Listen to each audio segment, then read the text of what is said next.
and just give it a short little pause and then over to you. Good afternoon, everyone, and welcome to the Imagine Middle East virtual panel discussion. Sorry, we'll have to take it again. Uh, Good afternoon, everyone, and welcome to the Imagine Middle East virtual panel discussion. For those of you who have joined us just now, my name is Tushar Chawla, and I'm the Group Business Manager at Westcon Comstore. One of the main aims of Imagine event has been to understand the evolving IT needs of the customers and for us to explore opportunities around futuristic technologies and solutions that can help the customer in the new normal. Through this panel, we would like to take insights from IT leaders across the region. I'm joined by Adele, who is the editor at tahultech.com and security advisor Middle East. Hi, Adele. Welcome to the panel. Hi, Tushar. It's great to be a part of today's panel discussion. As we all know, now more than ever, businesses are under immense pressure to adapt their services and offerings to the demanding global landscape where digital is central to every interaction. Today's business leaders are faced with overwhelming challenges and uncharted waters as they continue to navigate the new normal. As the current landscape continues to push organizations to find new ways to work and do business, many enterprises are also taking this as a new opportunity to boldly advance their digital agenda. To explore and understand how the changing global landscape is impacting regional organizations and how the new normal is transforming today's IT needs, we are joined today by a great lineup of industry leaders. Let us all welcome Hossam Alfawares, the Regional Accounts Manager at Forescout. Hi, Hossam. Hi, how are you? Hi, everybody. Hi. Matt Hurst, the Technical Director at Ribbon Communications. Hi, everyone. Thanks for having me here. Next, we have Afsar Pasha Piran, the Information Security Specialist at the Regional Government Entity. Hello, everybody. Then we have Abu Bakar Arshad, the Director of Cybersecurity at Bahrain Network. Good afternoon, everyone. Hi, welcome to the panel. Thank you. Then next we have Dr. Erdal Azkaya, the Regional CISO at Standard Chartered Bank. Hi, Dr. Erdal. Hello. Hi. Hello, everybody. Hi, welcome to the panel. Thank you. Next, we have Khalid Jalal, the CIO of Garmco. Good morning from Bahrain, everyone. Hi, good morning. Welcome to the panel. Thank you. And then we have Abdul Majed Fadol, the CISO and Cybersecurity GRC Manager from a leading insurance company in the region. Good morning, everyone. Hi, good morning. Hi. Hi. And last but not the least, we have Meslum Al-Kindi, the Area IT Director at IHG Oman.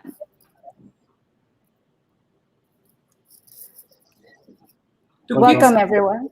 Hi, welcome, everyone. To kickstart today's discussion, we would like to get perspective from our enterprise IT leaders on how the ongoing COVID-19 pandemic has impacted their digital transformation strategies. While digital transformation has been on every organization's agenda, many businesses typically map their digital strategies in 1 to 3 year phases. However, when the pandemic hit, business and IT leaders were forced to scale their initiatives in a matter of days or weeks. In fact, 6 in every 10 organizations have accelerated their digital transformation during the pandemic, as per the new research from IBM. So, I would like to start the discussion by addressing my first question to Khalid Jalal, who is the CIO at Gampo in Bahrain. Hi, Khalid. What, according to you, have been the key drivers for organizations to fast track their digital journeys, especially now during the ongoing pandemic? Thank you, Mr. When you talk about digital transformation, it's not something you do it at once. It's a process which you need to take it from, for a long period. You start from something and then you build on it and you make sure that you reach to the level, and it's a continuous journey. Now, Key drivers will change from organization to organization, maybe country to country, and the type of business you do. In case of us being a manufacturing company, the key drivers are pretty simple, I would say. In manufacturing, there are a lot of areas where still, till today, they're left manual. So how we can eliminate the user errors, how we can use the best technology to integrate our manufacturing units with our ERP system, and how we can speed our approach to the customers and to meeting their demands online. Considering we are in Bahrain and our customers are global, so we need to cater the global requirement sitting in Bahrain. Of course, considering all the governance which is available in Bahrain and the governance of the local organization, and how we have the intermediary partnership, we need to work with our partners to reach or submit our consignment to the other end. So these are third party involvement are also required. So how we integrate ourselves with them. So all of these basically form the key drivers for the businesses, organizations, and depends on country to country as well. Thanks, Khalid. Thanks for your input and especially giving us insight from the local market. I would also like to ask you if you agree that digital transformation is not just an IT decision, it's a strategic business initiative. And also, if you can share some observations on how the C-suite's attitude towards digital transformation has evolved over the past few years. Like digital transformation, let me put it in like this. It has three pillars. Is the strategy which an organization needs to have for themselves. And then the strategy needs to take care of your customers. It can be internal customers, which are your employees, and external customers, which are your suppliers. And then what are your operation part of it, which is going to support your strategy and your customers and supplier demand. Put all this together, you come up with the right plan for your digital transformation. Now, in terms of your customers, you need to see what are the customer demands in the different situations. Your customer demands were different prior to COVID situation. During COVID situation, the demands might be different. Post COVID, the demands will be different. So how you take care of that, considering your business model and how you enhance your digital transformation journey to achieve those. To do that, you also need to consider what type of investments you need to do in your infrastructure, in your technology part of it, so that you can meet those requirements from the customer.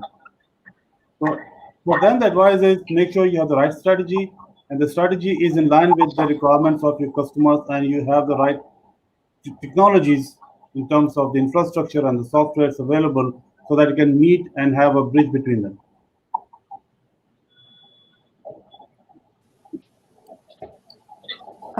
Great. Thank you very much for that, Khalid. Indeed, in this digital era, right, everyone should be always evolving. So moving on to our next topic, the ongoing disruption of the pandemic has definitely shown how important it is for businesses to be digitally agile. But what it has also highlighted is that the people within these organizations play a critical role in, the ongoing transformation despite the changing landscape.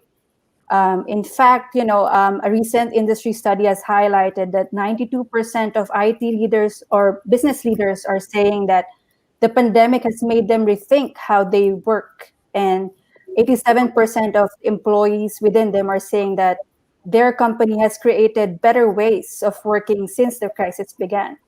So having said this, I'd like to ask Mr. Abu Bakar Arshad from Bahrain Network on his insights on how have the IT needs evolved in this new normal? Right. Thank you very much for this question. Actually, one of the most key drivers of these uncertain times has to relate back to the speed at which business is trying to evolve.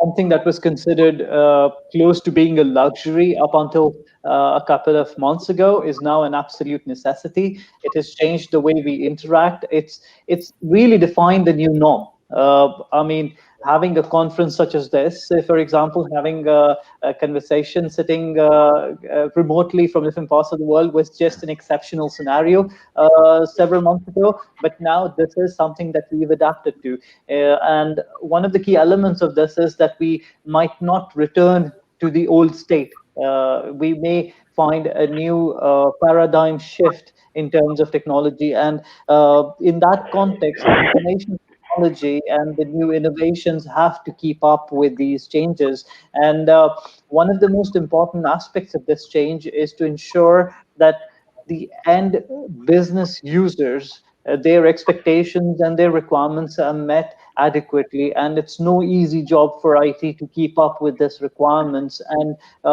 with this obviously comes several risks as well, and I'm coming from cybersecurity, so one of the most important aspects that we do keep an eye out on is the rate at which the technology is changing. And usually we were extremely concerned about how closely we could integrate back with business. Now we're talking about a scenario where you have microservices spinning out new features and new software at the speed of knots. And in this scenario, your ability to construct the right security around this technology, as well as to be able to respond to the threats around this, is one of the major concerns for us as cybersecurity. So while the pace of disruption has increased significantly, with it has increased the responsibility to manage the risks accordingly as well.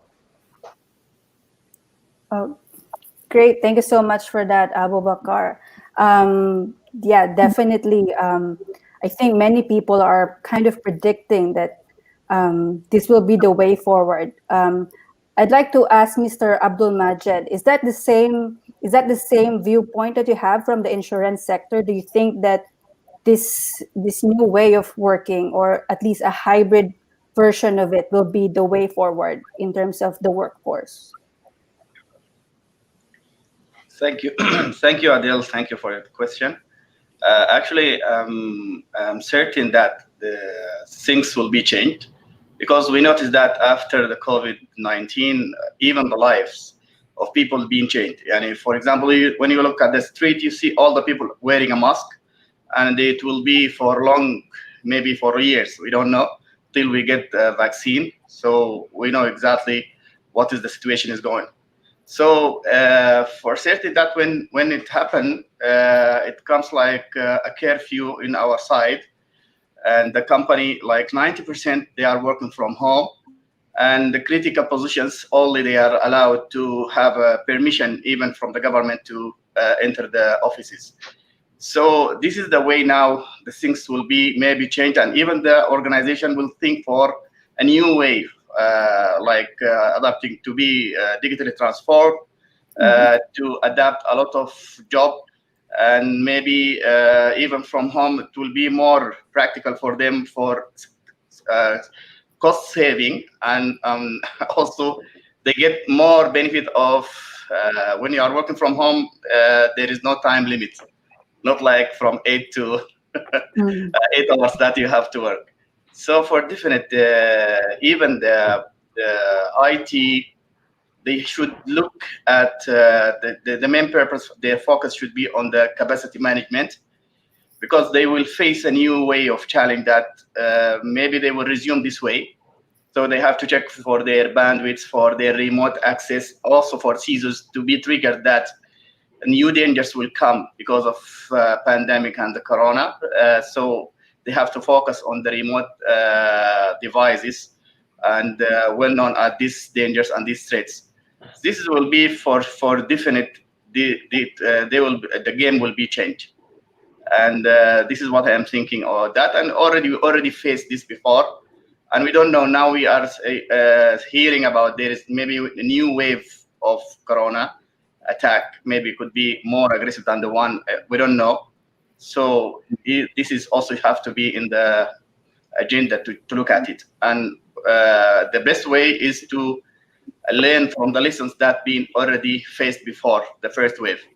So it take our issues that happened during that time, and then continuing developing the new way. Thank you. Thanks, Mr. Abdul Majid. Thank you for sharing your insights, your inputs regarding us all being prepared for the next uncertainty in terms of what businesses, might face is really valuable. Uh, Building on this, I would like to move on to the next topic, which is around security. So, as we know, for many businesses, the need to adopt a new way of doing business came too swiftly. Rather than being able to transition gradually, the pandemic has demanded a very quick response. It required the employees to access vital enterprise resources using unsanctioned devices and home networks, which present a variety of security risks and challenges. Yeah. So I would like to address my next question to Mr. Abu Bakr Arshad.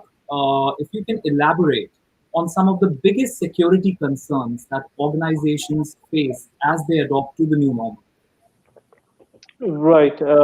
Thank you for that question, and an important one as well. See, uh, all of us, in fact, many of us have returned back to work.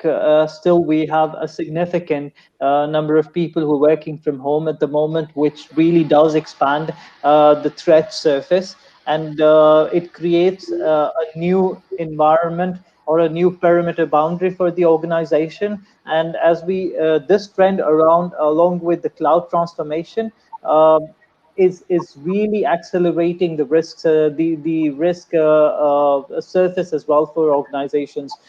We've heard the cloud cybersecurity risks being highlighted for several years now, but I cannot stress enough that the pace at which the transformation is happening over cloud, and the pace at which the businesses are transforming through cloud really does make it very difficult for cybersecurity to keep tabs on things. Like, for example, it was highlighted very recently that about 50% of all cyber attacks over cloud are going to be related back to the compromise of APIs, for instance, right? And that's by just 2022. So we're seeing a complete paradigm shift of the way attackers are approaching and attacking different organizations. The risks associated with Microsoft Office 365 as well is something that would continue to be at the forefront of cyber incidents in the coming number of years, for instance. And this is not to scare people off cloud. I think cloud is a great enabler and transformative force in today's world. And the job of security increasingly is to make sure that this environment is secure, so as to accelerate and further enhance and support businesses to move to cloud securely. Another risk that I really think is going to be strategic for a lot of the organizations is going to be your capability to have incident response and incident investigation over the cloud environments, because once you go deeper into those systems, that the virtual environments that are hosted within cloud, it becomes much more difficult to get hold of the artifacts in wake of a cyber incident, to get the necessary information and to investigate the root causes of incidents. So I think it's going to be some of those risks that are going to be very pertinent and top of the list for us as cybersecurity as we move into the next couple of years. Thank you, Mr. Abu Bakr. Thanks for highlighting the risks. And as you said, it's not to scare away people, yeah, but through this panel, hopefully we'll be able to, find what are the solutions that businesses are looking for in order to address the evolving nature of the demands from organizations across the region. So to take this discussion ahead, I would like to go to Dr. Aral from Standard Chartered Bank. Yeah, as we know, security is everyone's responsibility within the organization. So how can IT leaders get mindshare and commitment from every member of their workforce in order to avoid potential security breaches? That's a perfect explanation. I mean, the answer is within the question, actually. As you said, I mean, years ago, people used to say security is IT team's responsibility. Then it switched few years ago to CEOs, and now the CIO, CISOs are in high demand. But if you ask me, neither just the CEO, as you said, or the CISO is just responsible for cybersecurity. It's CISO's job to ensure that everybody who has to do with the organization is involved. How? While creating awareness training, while ensuring they understand the risk, because as you said, from the cleaner till to the CEO, or from a clerk till to data entry person, you just name it, we are all accurately responsible, because one little mistake, regardless where it comes from, can cost big money, can cost confidentiality, integrity, availability disruptions. So to minimize the risk, what we have to do is simple: reach each and every person, empower them, share the risk. Not, what I see, I'm coming also from training background, what I see is people just go for training companies, or to one shop fit everything companies, which they try to fit. No, we have to tailor cybersecurity awareness based on the roles. You cannot expect, for example, the cleaner, who is third party, to understand the cyber risk as you're explaining to the CIO team. So we have to tailor it based on the roles and getting active involved, like this forum. You're ensuring that we all get involved one by one. You ask the questions directly, and of course, if you have our opinions, we will share. If we can bring this into life, then I think the rest will be easier. In my previous role and my current role, I know the group teams or my teams reaching out, not just the top level, also I'm in senior management. When I say top level, please, we are all equal, of course. Also normal workloads to ensure that everybody understands the cyber risk. And events like that is not just taking us away from our work, but it ensures also our partners, our customers, or our neighbors are aware as well. Because I always say, look, you don't have to know your next door neighbor. You don't have to really love him. You might not love him at all, but if there is a fire, you better go out and help him, because the fire might jump into your building very soon. I hope this answered the question. Thanks for your inputs. I especially like the part where you said that it's all about educating and empowering people. So thanks for your message, and I'm sure that all our attendees today can resonate with the with the inputs that you shared. Over to you, Adele, in order to take the discussion ahead and involve some of our vendors. Thanks, Tushar. So now I'd like to hear from some of the technology vendors that we have on our panel today to find out how they are innovating in order to help customers or enterprises address the growing needs of the new normal, of the new landscape. First up, I'd like to ask Matt Hurst from Ribbon Communications. Hi, Matt. Hi, Adele. Hi. So how is Ribbon Communications working or innovating in terms of helping customers address their needs in today's landscape? I guess to sum it up in a word, Adele, it's probably cloud. Cloud first. As has been said by all the panelists so far, what we've seen happen in the pandemic is the speed of adoption. Whereas enterprises have always had a strategy to perhaps move certain workloads, certain tasks into a cloud-based consumption model, that generally would be planned over 6, 12, 18 months. And what we've seen is that's been accelerated down to 2 months. You look at some of the collaboration platforms that have put out their numbers of how they've grown, just huge growth, phenomenal growth within a matter of 2 or 3 months. And that's been driven by the need to have their workforce enabled with the tools that they need where they need them, not sat at their desk in the office, but sat at home, sat in regional office, wherever that be.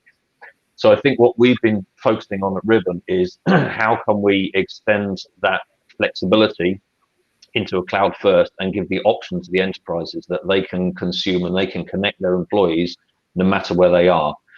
And as been touched on before by the previous speakers, security is upmost in everyone's mind, because I think the risk with the speed of which enterprises have evolved to adapt to the new normal, what they've needed to do, perhaps has come at the cost of perhaps strict security regimes. And maybe not saying they've bypassed things, but they haven't perhaps paid the detail they would have normally.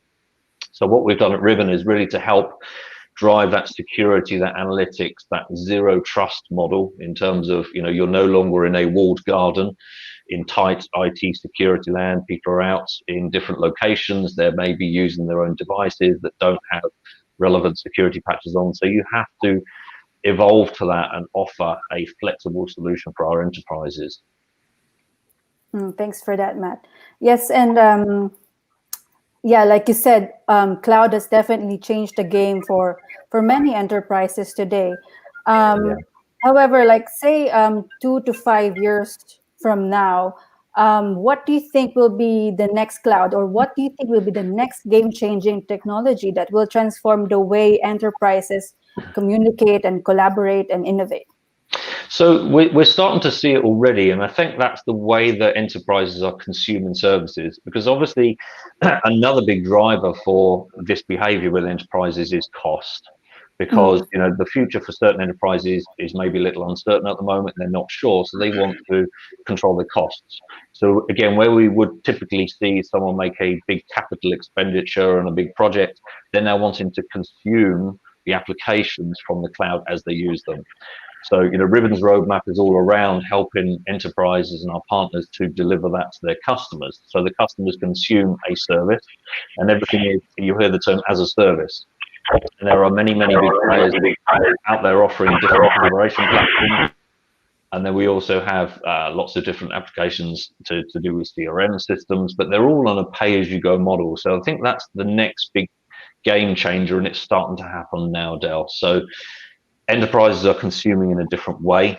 They're starting to move more and more workloads to cloud-based platforms now that they're starting to overcome some of the traditional barriers that have been in the way. But I think it's down to who and how can deliver those solutions in a consumption model, fundamentally. Thanks, Matt. Thanks for your input. And through this panel, one of the key objectives has been to help our attendees, our partners, understand where the future of technology lies. So thank you for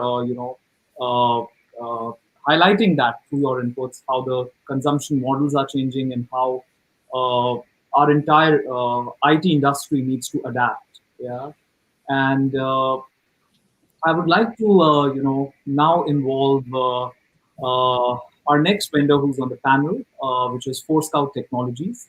So, as some of our CIOs and CISOs pointed out earlier, that cybersecurity remains a big concern and priority for enterprises today, especially in the current climate. I would like to ask Hossam, who's the regional accounts manager at Forescout Technologies. Yeah, as cybersecurity is increasingly becoming embedded in the latest technologies, how is Forescout innovating to keep the offering future-proof? Thank you very much for this question. Actually, Forescout provides a solution that actively defends the enterprise of things.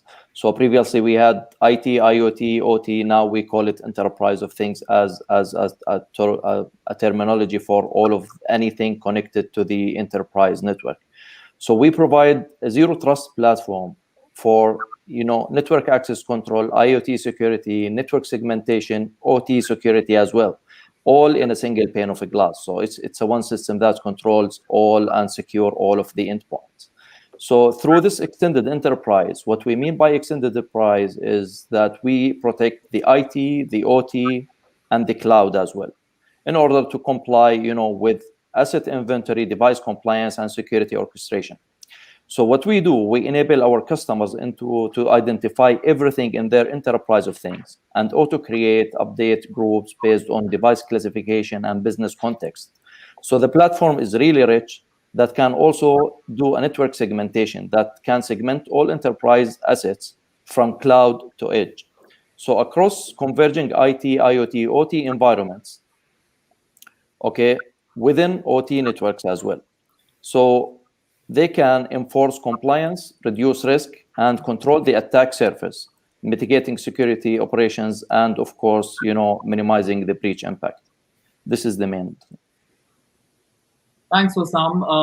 You mentioned about zero trust as well as Matt, also spoke about zero trust. So my next question is again related to the same topic. Can you please highlight the foundational role that network access control solutions play in this zero trust security architecture?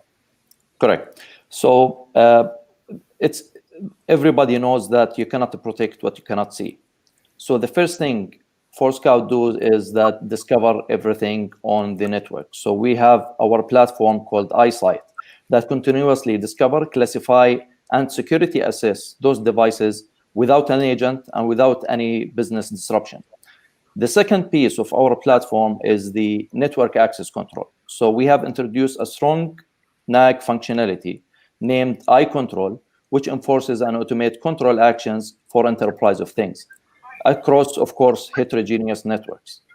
The third, piece of our platform is the enterprise-wide segmentation, and which accelerates the design, planning, and deployment of zero trust segmentation across the extended enterprise, of course, to reduce attack surface and regularity, of course, to comply with regularity audits as well. The last piece that we introduce is, each customer, when they invest in their security platforms, they want to increase their ROI from those systems implemented.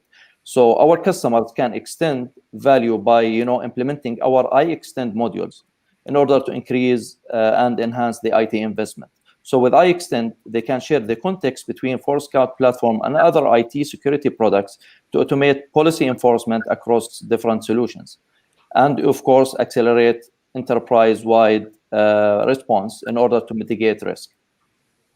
So everything this is gained by single pane of a glass platform that they can manage also multiple networks. For example, if they have cloud, or if they have OT security and IT and multiple networks, they can manage it from a single platform, what we call it iManage, in order to have a single repository where they can see and secure all of their assets. Thanks, Hossam. Thank you for your input. We also recently came to know about the solution that Forescout has provided for the Dubai government entity.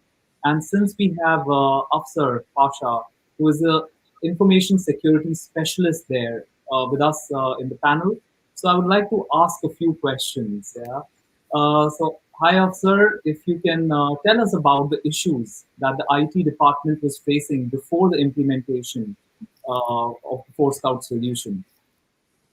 Thank you for your question.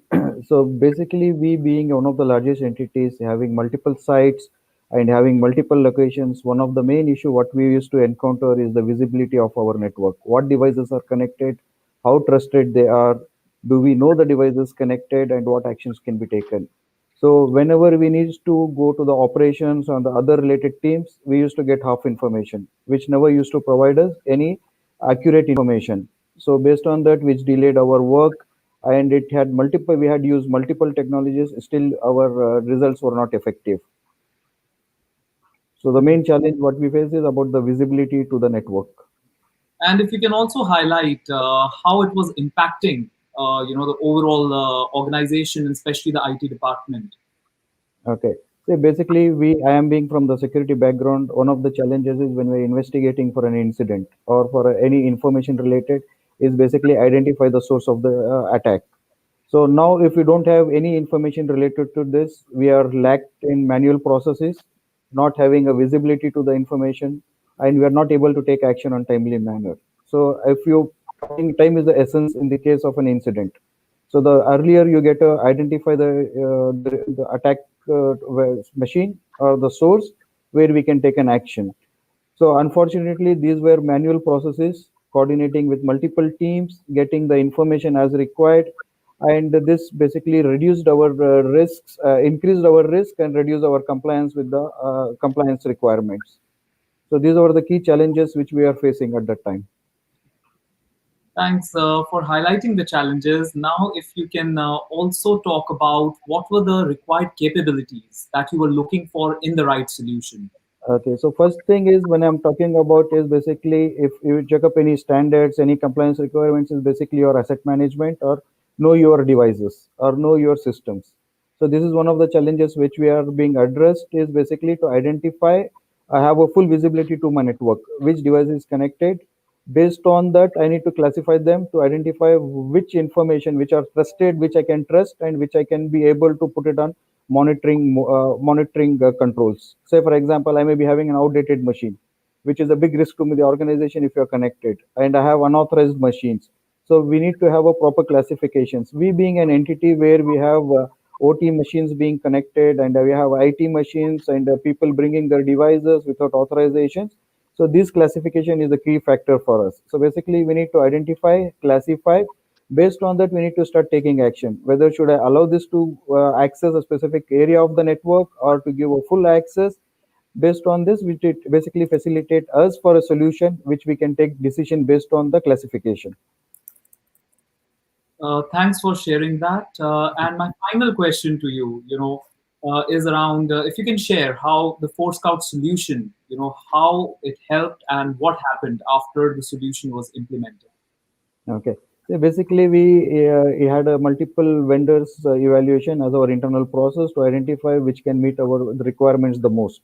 So Alhamdulillah, with Force we are quite happy. So basically, it gave us the long-term results in a very short time. Meaning, basically, I could able to see what is connected to my network within a very short range of time. Now, once I have this, so basically with the automation available for classification of the devices, I am able to know what all the devices which are trusted, untrusted devices which are not owned by the organizations. I have multiple classifications. Now, with this respect, I'm able to take my incidents and increase the time maybe around more than 70%. I'm able to take action immediately. Maybe they have a built-in facility for segmentations, controlling access, having multiple layers of protections, and quarantining a device if not meeting requirements.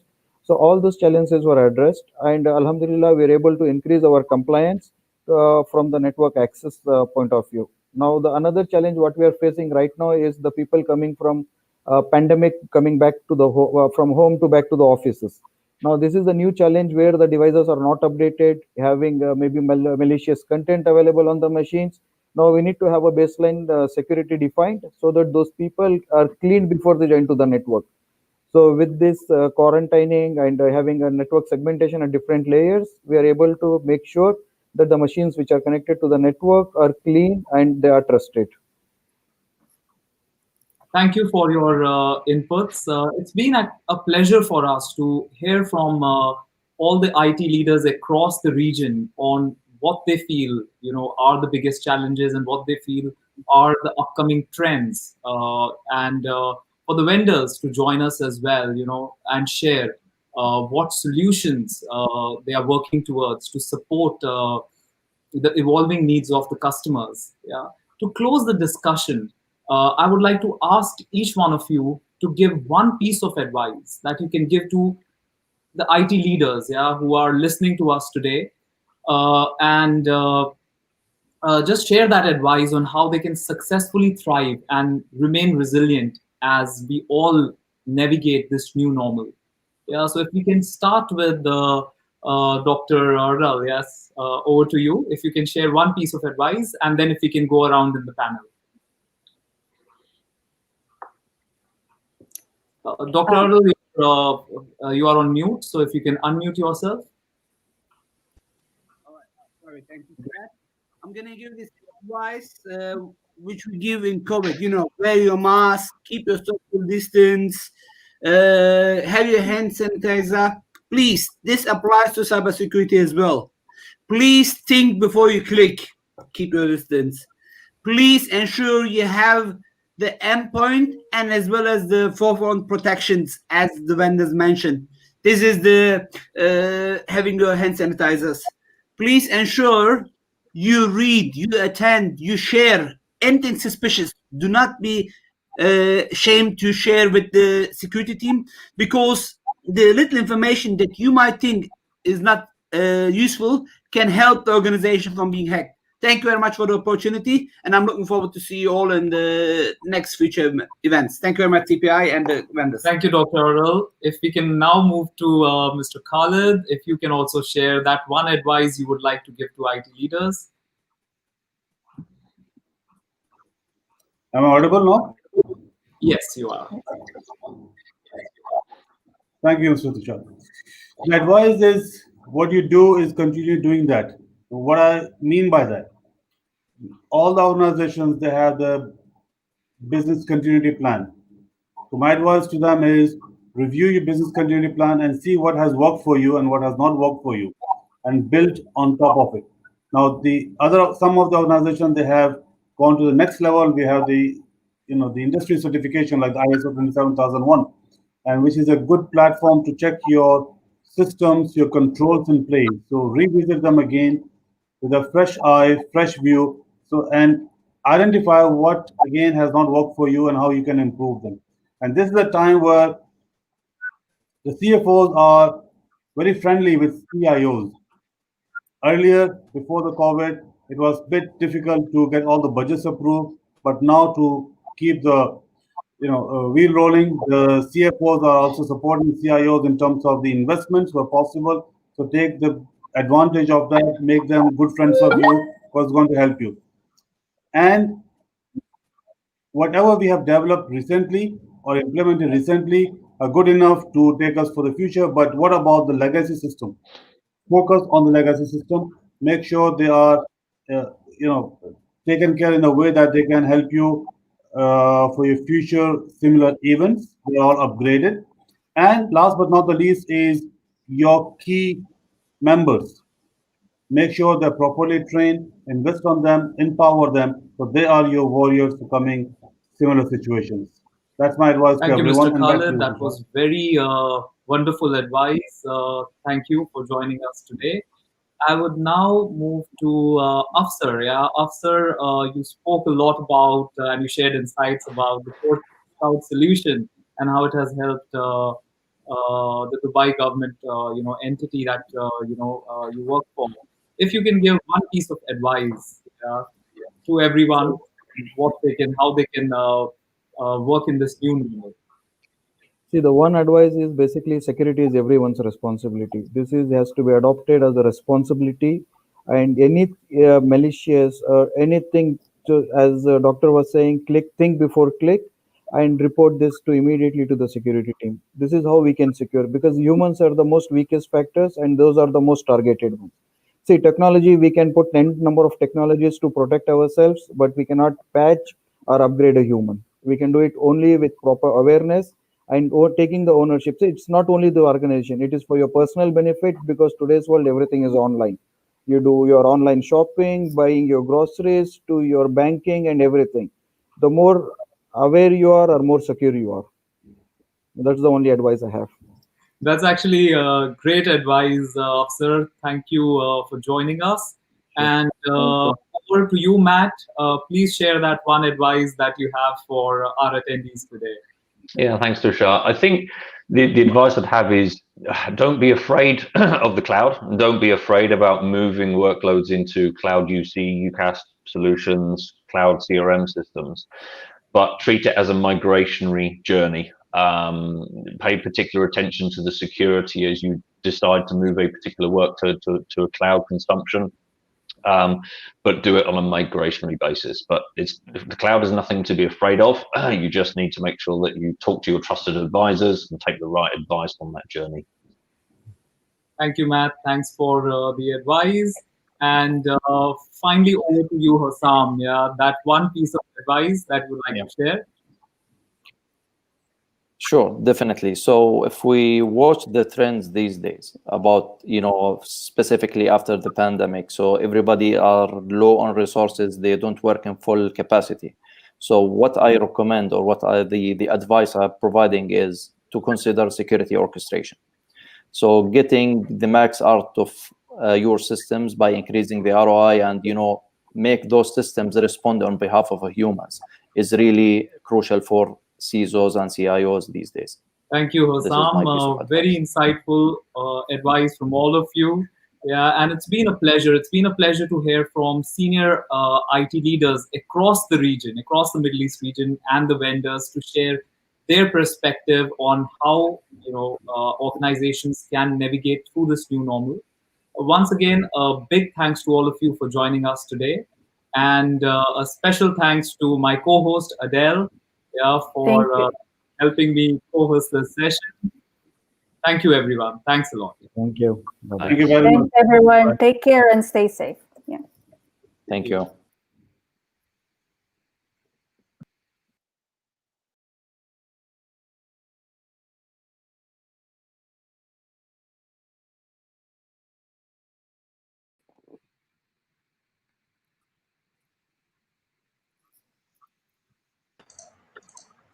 Awesome. Thank you so much. Thanks a lot, Alex. Oh.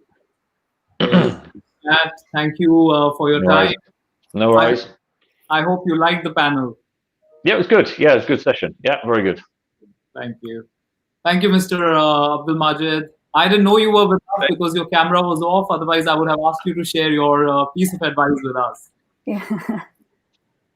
No worries, that's because I left already and I back. I tried to catch you, but I saw that everything is fine. Yeah, we were actually going around in the panel to get that one advice. So your camera was switched off, so I didn't want to take the chance, So that's why Okay. It's okay, no worries. Glad to see you. Thank you for your effort so much. Seeing you in our future events. Cheers. Thank you very much, everyone. Guys, cheers. Bye. Alex, if you can be with me for a couple of minutes. Yes. Yeah. So, Alex, when people leave the panel, is it possible for you to drop them? Because we had these, cameras off, which didn't look nice, and I couldn't type because I'm hosting. Yeah. So the problem comes in, and I think that's the only way, is we need to remove the name tag element that we've added in this one, and we just leave it as people's names that they put up onto the screen. We base they can give a very brief little introduction as to who they are. Sorry. As to who they are, because if I didn't expect or anticipate anybody to drop out unless there was a connection error, and we had 3 speakers switch off the camera because they had to leave, and one of them dropped out, in which case I had to throw myself back in and just quickly try and rearrange everything. Thankfully, the person who was currently speaking was shifted straight back into his name slot, so I can just edit the background again. It makes it a nightmare to edit it and make it look nice. Okay. So I'm really sorry. I did not anticipate. Can we start with the name tags, keep them on for some, and then remove? Yeah, I think that's a better solution than not having the name tags altogether. Yeah. So when L introduces them, the name tags let the name tags be there for some time. Yeah. Yeah. First 5 minutes. Yeah. Okay. And that's a good idea. Yeah, because if we just read out their designations, people might still not catch them in one go. So better to keep it for like 5 minutes, and then you can remove it. Okay, let's do that. That sounds like a good idea, and it makes it also quite easy to if you want to remove people can leave, and then somebody else can try and join in. Cool. How do you think it went? Do you think it went all smooth, or do you think there is some editing required? There's one part where we started, and I think I moved on, and Adele said, thank you all for joining the panel. I think there is that point where we both speak together. It's just okay, but that's fine. That it makes it look natural, right? Okay. Yeah. You don't want it too perfect or too seamless. The only thing that I noticed a little bit too late, like maybe a 30 seconds in or a minute in, that Matt and one of the other speakers were switched around for some reason. So I just quickly moved them and switched those. But that we'll have to edit out so that just the name tag is in the right place for that little duration. And then obviously when it switches, the name tag is in the right place. what I was thinking of is maybe see if we can, our video team can just create a loop of them sitting fairly still in the background before they switched off their cameras. Yeah. Or Okay. or alternatively, when they've dropped out, that's why I made sure there's a black spot there so that whoever's doing the video editing, they can see, okay, somebody dropped out there. Maybe they can cut that feed out, completely, and remove the name tag. So the block is actually completely gone. So there's no additional feed. Yeah. So, Alex, will you be able to send this to Bex and explain her what needs to be done by by our studio in terms of editing? Okay. Yeah, that's not a problem. Yeah. Okay, cool. And for the next one, we have one person, Yvonne, one person will be dropped out. Yeah, so that's Kapil, and one person will be added later. That's Yvonne. Yeah. So as soon as Adele thanks Kapil, yeah, you drop him out. And at that point of time, do remember to turn off the name tags. Yeah. Yeah. Then we bring Yvonne. You then switch on the name tags for some minutes, and then if you want to again, remove the name tags, that's fine.